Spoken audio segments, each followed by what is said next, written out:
दोस्तों, stories with साधना में आप सबका स्वागत है। मैं सुना रही हूँ आपको गुनाहों का देवता, जिसको लिखा है धर्मवीर भारती जी ने।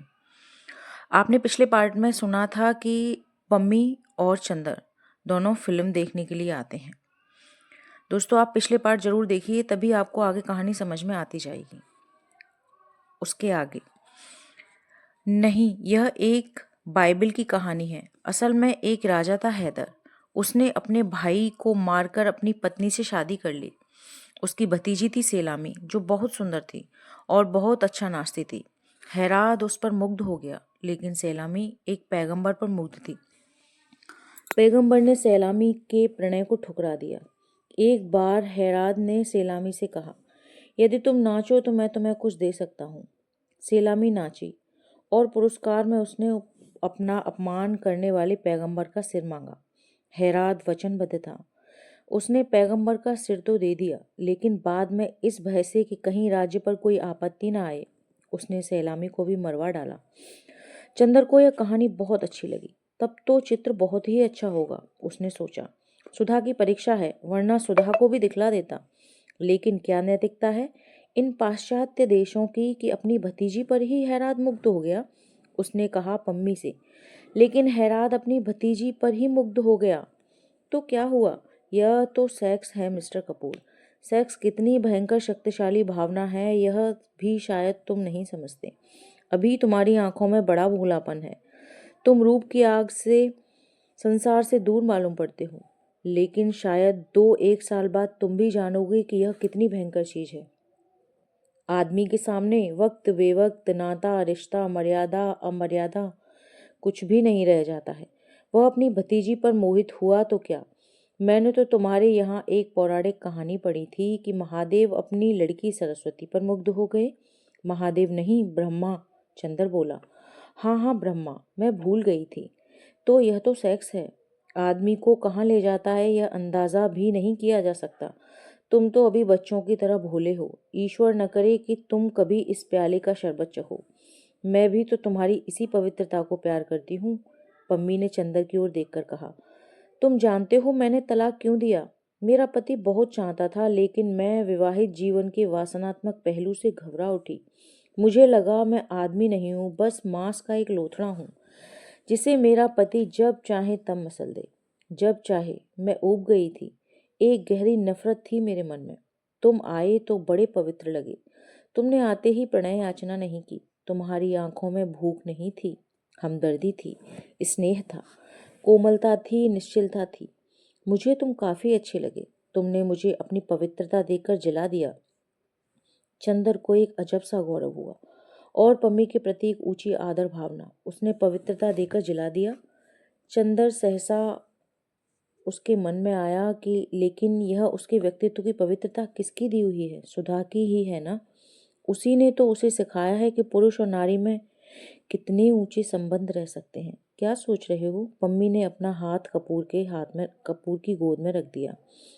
कपूर सिहर गया, लेकिन शिष्टाचारवश उसने अपना हाथ पम्मी के कंधे पर रख दिया। पम्मी ने 2 क्षण के बाद अपना हाथ हटा लिया और बोली, कपूर, मैं सोच रही हूँ अगर वह विवाह संस्था हट जाए तो कितना अच्छा हो। पुरुष और नारी में मित्रता हो, बौद्धिक मित्रता और दिल की हमदर्दी। यही नहीं, आदमी औरत को वासना की प्यास बुझाने का प्याला समझे और औरत आदमी को अपना मालिक। असल में बंधने के बाद ही पता नहीं क्यों संबंधों में विकृति आ जाती है।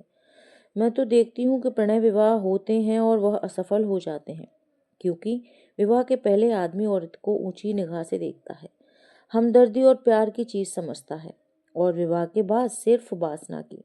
मैं तो प्रेम में भी विवाह पक्ष में नहीं हूँ और प्रेम में भी वासना का विरोध करती हूँ।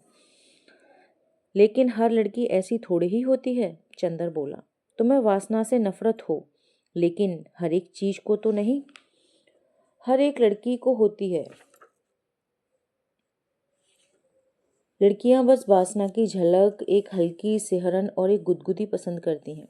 बस उसी के पीछे उन पर चाहे जो दोष लगाया जाए। लेकिन अधिकतर लड़कियां कम वासना प्रिय होती हैं, लड़के ज्यादा। चित्र शुरू हो गया। वह चुप हो गई, लेकिन थोड़ी ही देर में मालूम हुआ कि चित्र भ्रमात्मक था। वह बाइबल की सेलामी की कहानी नहीं थी। वह एक अमेरिकन नर्तकी और कुछ डाकुओं की कहानी थी। पम्मी ऊब गई। अब जब डाकू पकड़कर सेलामी को एक जंगल में ले गए तो इंटरवल हो गया और पम्मी ने कहा, अब चलो। आधे ही चित्र से तबीयत ऊब गई। दोनों उठ खड़े हुए और नीचे आए। कपूर, अब की बार तुम ड्राइव करो, पम्मी बोली। नहीं, तुम ही ड्राइव करो, कपूर बोला। कहाँ चलें? पम्मी ने स्टार्ट करते हुए कहा। जहाँ चाहो, कपूर के विचारों में डूबे हुए कहा। पम्मी ने गाड़ी खूब तेज चला दी। सड़कें साफ थीं। पम्मी का कॉलर फहराने लगा। उड़कर चंदर के गालों पर थपकियां लगाने लगा।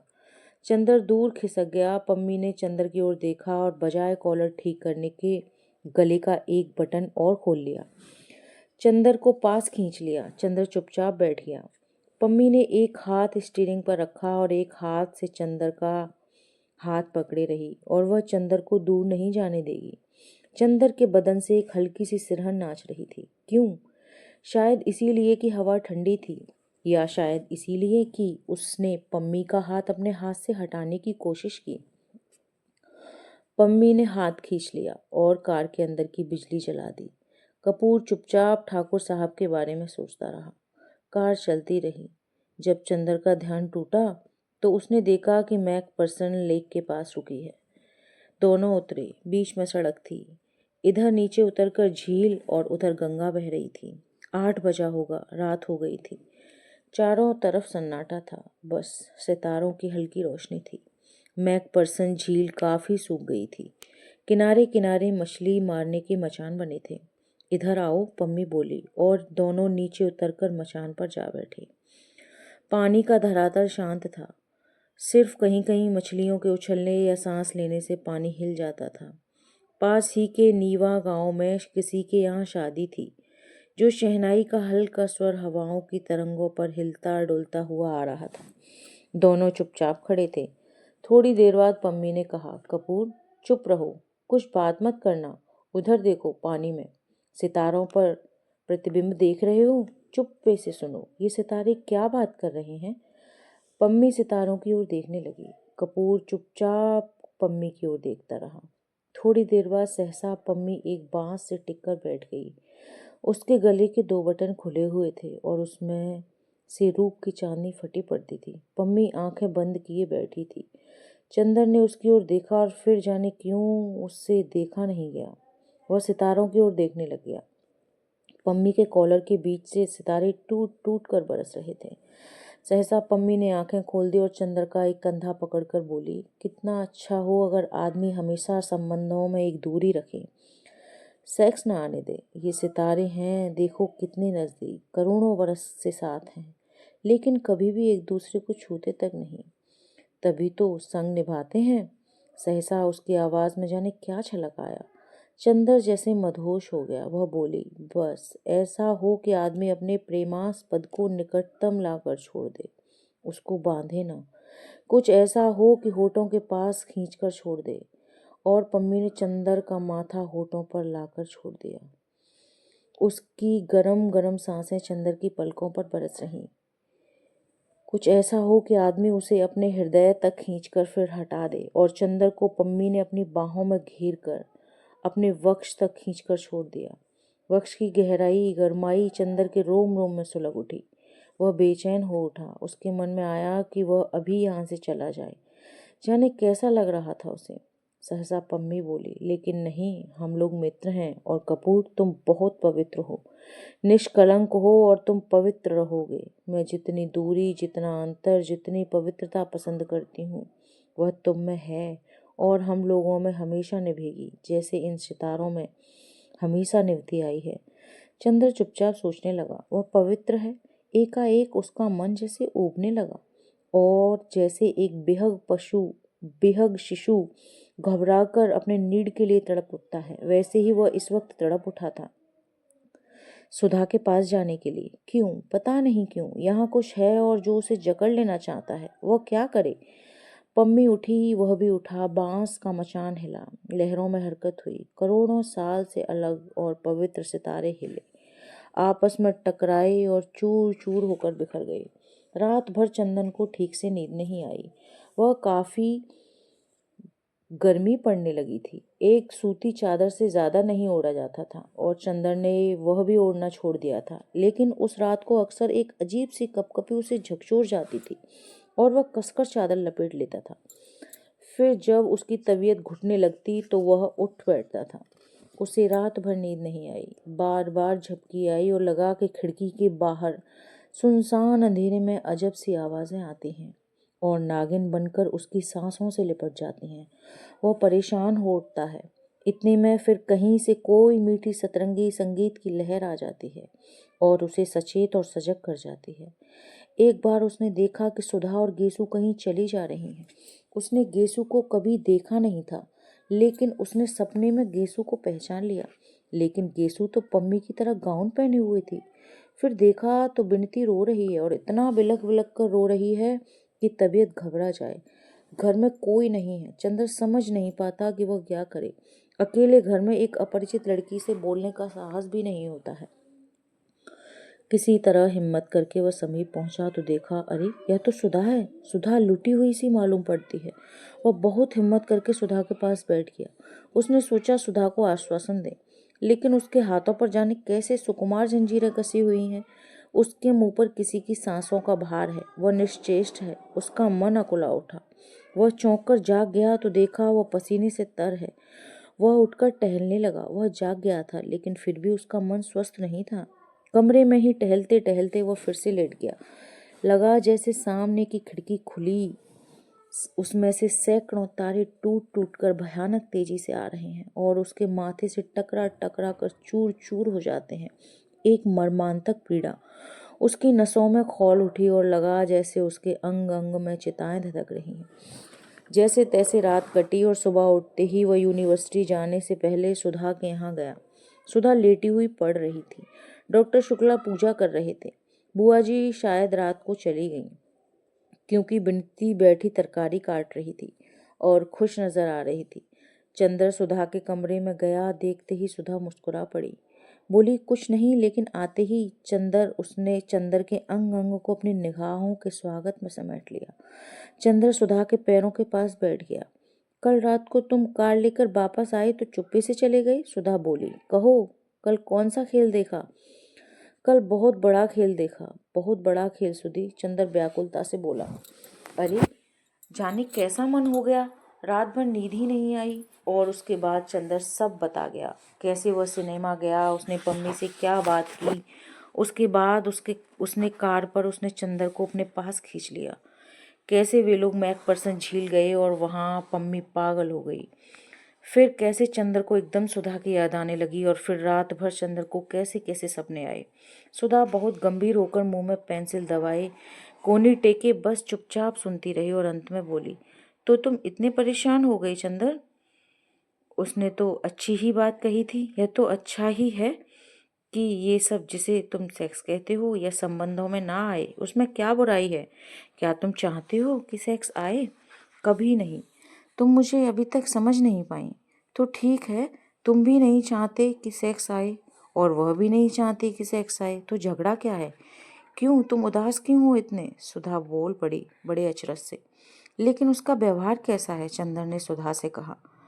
ठीक तो है, उसने बता दिया तुम्हें कि इतना अंतर होना चाहिए। समझ गए?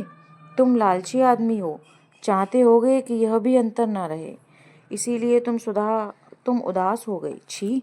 होठों में मुस्कुराहट और आंखों की शरारत की झलक छिपाते हुए सुधा बोली, तुम तो मजाक करने लगी। चंद्र बोला।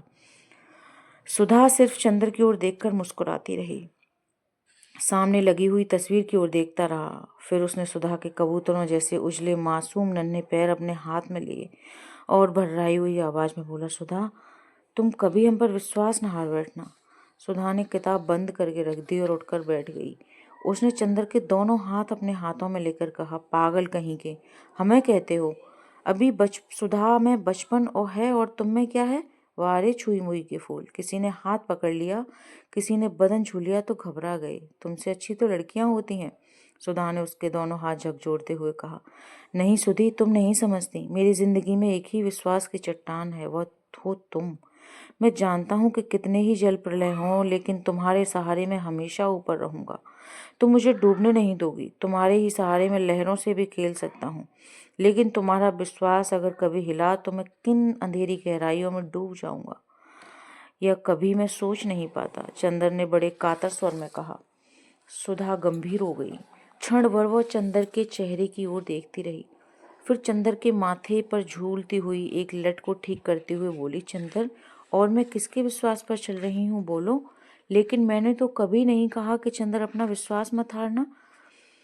और क्या कहूँ, मुझे अपने चंदर का पूरा विश्वास है, मरते दम तक विश्वास रहेगा। फिर तुम्हारा मन इतना डगमगा क्यों गया? बुरी बात है ना? चंदर ने सुधा के कंधे पर अपना सिर रख दिया। सुधा ने उसका हाथ लेकर कहा, लाओ, यहाँ छुआ था तुम्हें पम्मी ने? और उसका हाथ होठों तक ले गई। चंदर कांप गया। आज सुधा को ये क्या हो गया है? लेकिन होठों तक हाथ ले जाकर झाड़ने फूकने वाली की तरह सुधा ने फूंक कर कहा, जाओ, तुम्हारे हाथ से पम्मी के स्पर्श का जहर उतर गया। अब तो ठीक हो गई, पवित्र हो गई, छू मंतर। चंदर हंस पड़ा। उसका मन शांत हो गया। सुधा में जादू था, सचमुच जादू था। विनती चाय ले आई, 2 प्याले। सुधा बोली, अपने लिए भी ले आओ। विनती ने सिर हिलाया। सुधा ने चंदर की ओर देखकर कहा, ये पगली न जाने तुमसे क्यों झेपती है। झेपती कहाँ हूँ, विनती ने प्रतिवाद किया और प्याला भी ले आई और जमीन पर बैठ गई। सुधा ने प्याला मुंह से लगाया और बोली, चंदर, तुमने पम्मी को गलत समझा है। पम्मी बहुत अच्छी लड़की है, तुमसे बड़ी भी है और तुमसे ज्यादा समझदार, और उसी तरह व्यवहार भी करती है। तुम अगर कुछ सोचते हो तो गलत सोचते हो। मेरा मतलब समझ गए ना? जी हाँ गुरुआयनी जी, अच्छी तरह से। चंदर ने हाथ जोड़कर विनम्रता से कहा। विनती हंस पड़ी और उसकी चाय छलक गई। नीचे रखी हुई चंदर की जरीदार पेशावनी सैंडल भी आ गई। विनती ने झुककर एक अंगोछे से उसे पोंछना चाहा तो सुधा चिल्ला उठी, हाँ हाँ, छुओ मत, कहीं इनकी सैंडल भी बाद में आके न रोने लगे। सुन विनती, एक लड़की ने कल इन्हें छू लिया तो आज उदास हो गए। अभी तुम सैंडल छुओ तो कहीं जाके कोतवाली में रपट न कर दें। चंदर हंस पड़ा और उसका मन धुलकर ऐसे निखर गया जैसे शरद का नीलाभ आकाश। अब पम्मी के यहाँ कब जाओगे? सुधा ने शरारत भरी मुस्कुराहट से पूछा। कल जाऊंगा। ठाकुर साहब पम्मी के हाथ अपनी कार बेच रहे हैं तो कागज पर दस्तखत करना है, चंदर ने कहा। अब मैं निडर हूँ। कहो विनती, तुम्हारे ससुर का क्या कोई खत नहीं आया? विनती झेप गई। अंदर चंदर चल दिया। थोड़ी देर बाद जाकर फिर मुड़ा और बोला, अच्छा सुधा, आज तक जो काम हो तो बता दो। फिर 1 महीने मुझसे कोई मतलब नहीं, हम थीसिस पूरी करेंगे, समझी? समझे? हाथ पटक कर सुधा बोली। सचमुच 1.5 महीने तक चंदर को होश नहीं रहा कि कहाँ क्या हो रहा है। बिसरिया रोज सुधा और विनती को पढ़ाने आता रहा। सुधा और विनती दोनों ही का इम्तिहान खत्म हो गया। पम्मी 2 बार सुधा और चंदर से मिलने आई, लेकिन चंदर एक बार भी उसके यहाँ नहीं गया। मिश्रा का एक खत बरेली से आया, लेकिन चंदर ने उसका भी जवाब नहीं दिया। डॉक्टर साहब ने अपनी पुस्तक के 2 अध्याय लिख डाले, लेकिन उसने एक दिन भी बहस नहीं की। विनती उससे बराबर चाय, दूध, नाश्ता, शरबत और खरबूजा देती रही, लेकिन चंदर ने एक बार भी उसके ससुर का नाम लेकर नहीं चिढ़ाया। सुधा क्या करती है, कहाँ जाती है, चंदर से क्या कहती है, चंदर को कोई होश नहीं। बस उसका पेन, उसके कागज, स्टडी रूम की मेज और चंदर है। आखिर थीसिस पूरी करके ही माना। 7 मई को जब उसने थीसिस का आखिरी पन्ना लिखकर पूरा किया और संतोष की सांस ली तो देखा कि शाम के 5 बजे हैं। साइबान में अभी पर्दा पड़ा है, लेकिन धूप उतार पर है। लू बंद हो गई है। उसकी कुर्सी के पीछे एक चटाई बिछाए हुए सुधा बैठी है। ह्यूगो का अधपड़ा हुआ उपन्यास बगल में खुला हुआ औंधा पड़ा है और आप चंदर की एक मोटी सी इकोनॉमिक्स की किताब खोले उस पर कलम से कुछ गोदा गोदी कर रही हैं। सुधा एक गहरी सांस लेकर अंगड़ाई लेते हुए चंदर ने कहा, लो, आज आखिरकार जान छूटी। बस अब 2-3 महीने में माँ बदौलत डॉक्टर बन जाएंगे। सुधा अपने कार्य में व्यस्त। चंदर ने कहा, यह सुनकर भी गुम? चंदर ने हाथ बढ़ाकर छोटी झटके दी। हाय रे, हमें अच्छा नहीं लगता चंदर। सुधा बिगड़ कर बोली, तुम्हारे काम के बीच में कोई बोलता है तो बिगड़ जाते हो, और हमारा काम थोड़े ही महत्वपूर्ण है। कहकर सुधा फिर पेन लेकर गोदने लगी। आखिरकार कौन सा उपनिषद लिख रही हैं आप, जरा देखें तो। चंदन ने किताब खींच ली। टाउजिंग की इकोनॉमिक्स की किताब में एक पूरे पन्ने पर सुधा ने एक बिल्ली बनाई थी, और अगर निगाह ज़रा चूक जाए तो आप कह नहीं सकते थे कि यह 84 लाख योनियों में से किस योनि का जीव है। लेकिन चूंकि सुधा कह रही है कि यह बिल्ली है, इसीलिए मानना ही होगा कि यह बिल्ली है। चंदन ने सुधा की बांह पकड़कर कहा, उठ आलसी कहीं की, चल उठा ये पोथा, चल के पापा के पैर छुआएं। सुधा चुपचाप उठी और आज्ञाकारी लड़की की तरह मोटी फाइल उठा ली।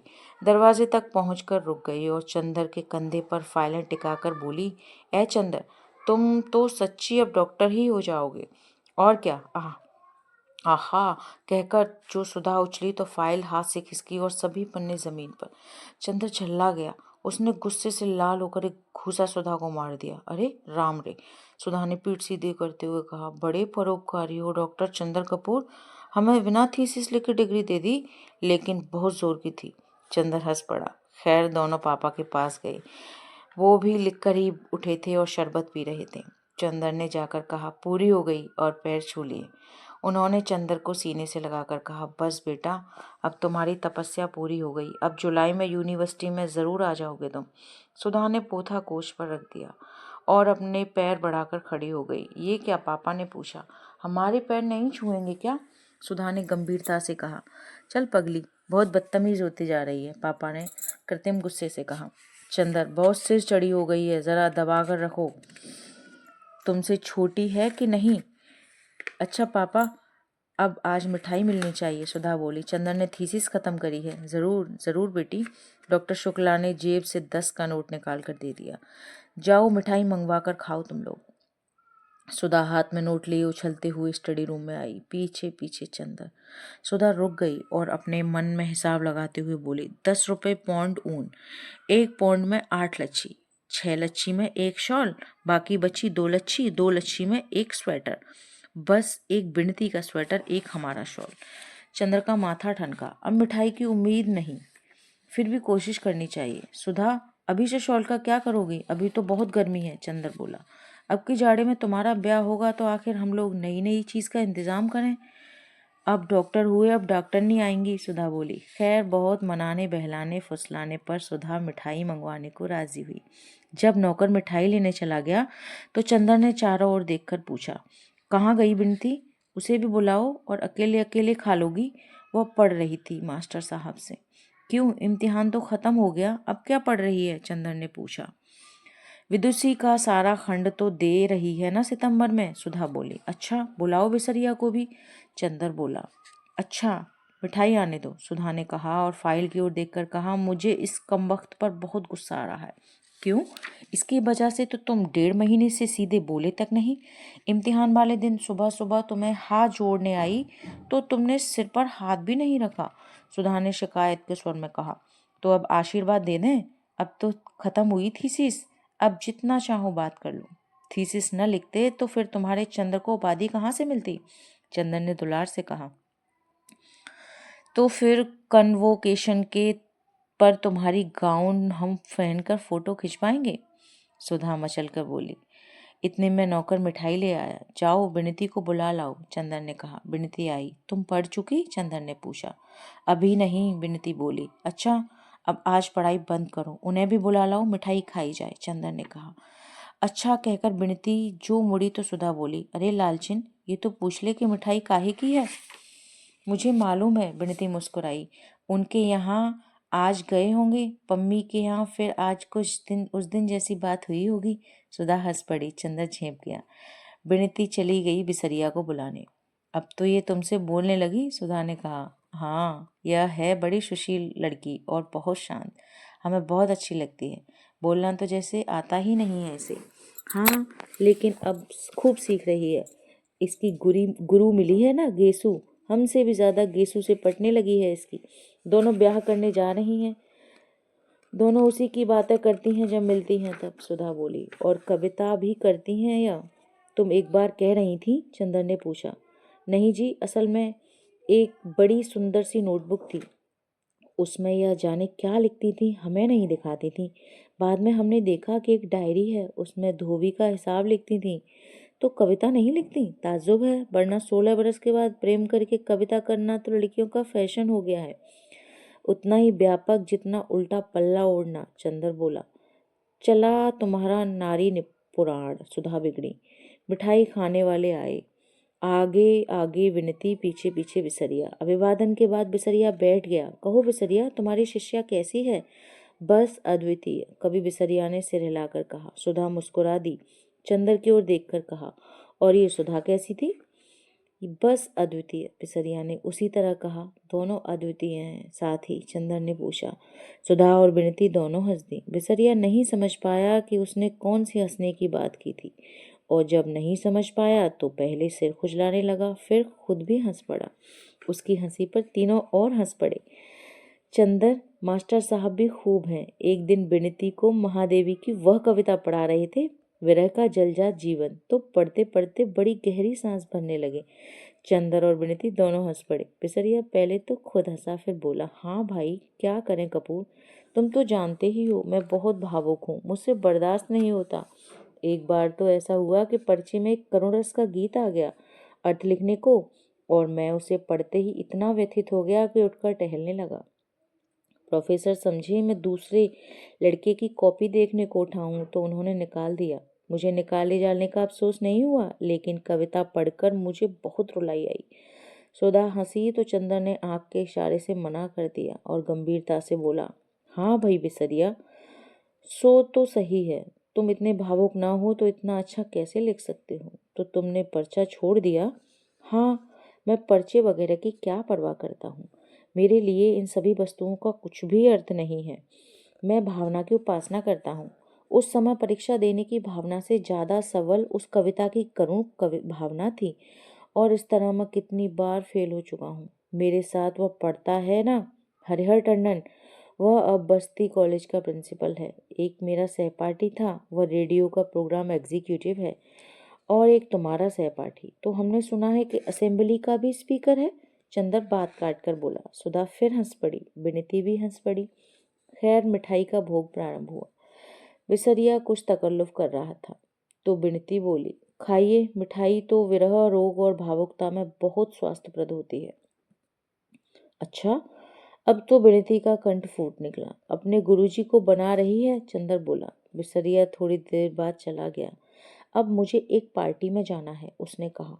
जब आखिर में एक रसगुल्ला बच रहा तो विनती हाथ में लेकर बोली, कौन लेगा? आज पता नहीं क्यों विनती बहुत खुश थी और बोल रही थी। चंदर बोला, हमें दो। सुधा बोली, हमें? विनती ने एक बार चंदर की ओर देखा, एक बार सुधा की ओर। चंदर बोला, देखें विनती हमारी है या सुधा की? विनती ने झट रसगुल्ला सुधा के मुंह में रख दिया और सुधा के सिर पर सिर रखकर बोली, हम अपनी दीदी के हैं। सुधा ने आधा रसगुल्ला विनती को दे दिया और विनती चंदर को दिखलाकर खाते हुए सुधा से बोली, दीदी ये हमें बहुत बनाते हैं, अब हम भी तुम्हारी तरफ बोलेंगे तो इनका दिमाग ठीक हो जाएगा। हम तुम दोनों मिलके इनका दिमाग ठीक कर देंगे। सुधा ने प्यार से विनती को थपथपाते हुए कहा। अब हम तश्तरियां भी धोकर रख दें, और तश्तरियां उठाकर चल दी। पानी नहीं दोगी? चंदर बोला। विनती पानी ले आई और बोली, हम तो आपका इतना काम करते हैं और आज जब देखो हम तब बनाते रहते हैं। आपको क्या आनंद आता है हमें बनाने में? चंदन ने पल भर विनती की ओर देखा और बोला, असल में बनने के बाद जब तुम झेप जाती हो। हाँ ऐसे ही। विनती ने फिर झेपकर मुंह छिपा लिया और लाज से सकुचाकर इंद्रवधु बन गई। विनती देखने सुनने में बड़ी अच्छी थी। उसकी गठन तो सुधा की तरह नहीं थी, लेकिन उसके चेहरे पर एक फिरोजी आवा थी जिसमें गुलाल के डोरे थे। आंखें बहुत बड़ी बड़ी और पलकों में इस तरह डोलती थीं जैसे किसी सुकुमार सीपी में कोई बहुत बड़ा मोती डोले। झेपती थी तो मुंह पर सांझ मुस्कुरा उठती थी और गालों में फूलों के कटोरे जैसे दो छोटे छोटे गड्ढे। और विनती के अंग अंग में एक रूप की लहर थी जो नागिन की तरह लहराती थी। उसकी आदत थी कि बात करते समय अपनी गर्दन जरा टेढ़ी कर लेती थी और उंगलियों से अपने आंचल का छोर उमेटने लगती थी। इस वक्त चंदर की बात पर झेप गई और उसी तरह आंचल के छोर को उमेटती हुई मुस्कान छिपाकर उसने ऐसी निगाह से चंदर की ओर देखा जिसमें थोड़ी लाज, थोड़ा गुस्सा, थोड़ी प्रसन्नता और थोड़ी शरारत थी। चंदर एकदम बोल उठा, अरे सुधा, सुधा, जरा विनती की आंख देखो, इस वक्त आई अभी। बगल के कमरे में तश्तरी रखते हुए सुधा बोली। बड़े खराब हैं आप, विनती बोली। हाँ, बनाओगी ना आज से हमें, हमारा दिमाग ठीक करोगी ना? बहुत बोल रही थी, अब बताओ। बताएं क्या? अभी तक हम बोलते नहीं थे ना। अब अपनी ससुराल में बोलना टुइयां जैसी। हाँ, वहीं तुम्हारे बोल पर रीझेंगे लोग। चंदन ने फिर छेड़ा। छी, राम राम, ये हम सब मजाक हमसे मत किया कीजिए। दीदी से क्यों नहीं कहते, जिनकी अभी शादी होने जा रही है? अभी उनकी कहाँ, अभी तो तय भी नहीं हुई। तय ही समझिए, फोटो इनकी उन लोगों ने पसंद कर ली है। अच्छा, एक बात कहें, मानिएगा? विनीति बड़े आग्रह और दीनता से स्वर में बोली। क्या? चंदन ने आश्चर्य से पूछा।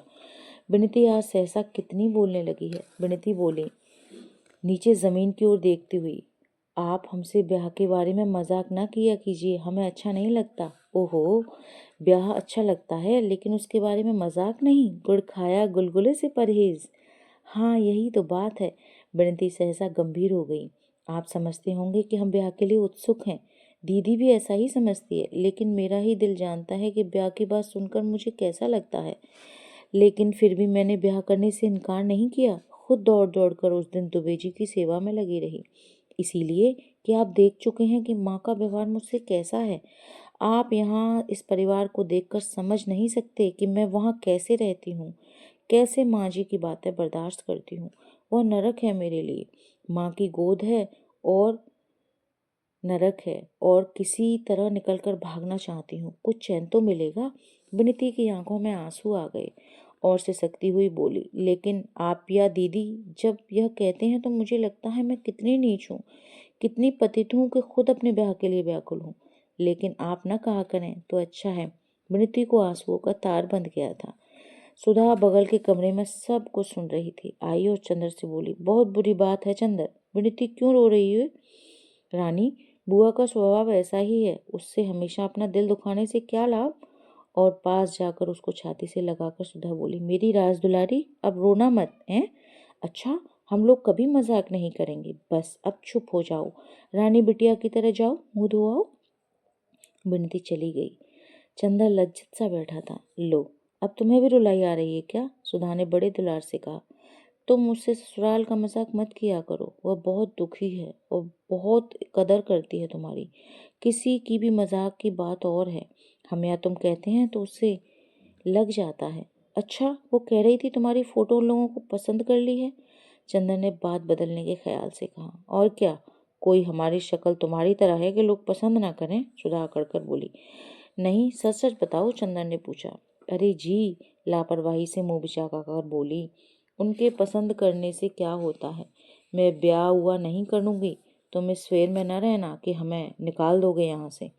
विनती ने इतने में विनती आ गई, वह भी उदास थी। सुधा उठी और विनती को पकड़ लाई और ढकेल कर चंदर के बगल में बिठा दिया। लो चंदर, अब इसे दुलार कर लो। अभी गुरगुराने लगे, बिल्ली कहीं की।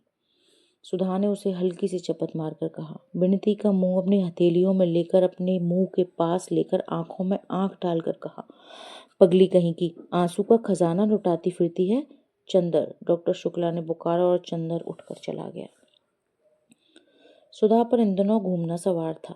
सुबह हुई कि चप्पल पहनी और गायब। गेसु, कामिनी, प्रभा, लीला, शायद ही कोई लड़की बची होगी जिसके यहाँ जाकर सुधा ऊधम न मचाती हो और चार सुख दुख की बातें न कराती हो।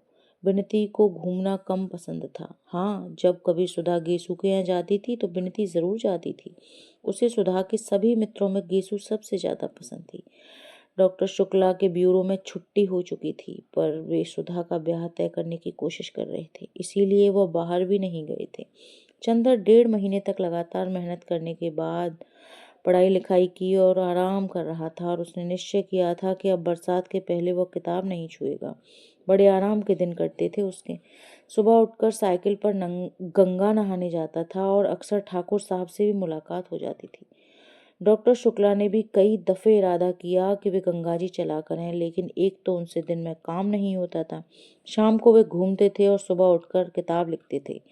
एक दिन सुबह लिख रहे थे कि चंदर आया और उनके पैर छूकर बोला, प्रांतीय सरकार का वह पुरस्कार कल शाम को आ गया। कौन सा? वह तो उत्तर प्रांत में माता और शिशुओं की मृत्यु संख्या पर मैंने निबंध लिखा था। उसी पर? तो क्या पदक आ गया? डॉक्टर शुक्ला ने कहा। जी, अपनी जेब में से एक मखमली डिब्बा निकालकर चंदन ने दिया। पदक बहुत सुंदर था, जगमगाता हुआ स्वर्ण पदक जिसमें प्रांतीय राजमुद्रा अंकित थी।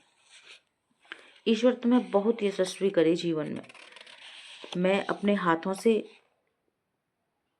डॉक्टर शुक्ला ने पदक उसकी कमीज में अपने हाथों से लगा दिया।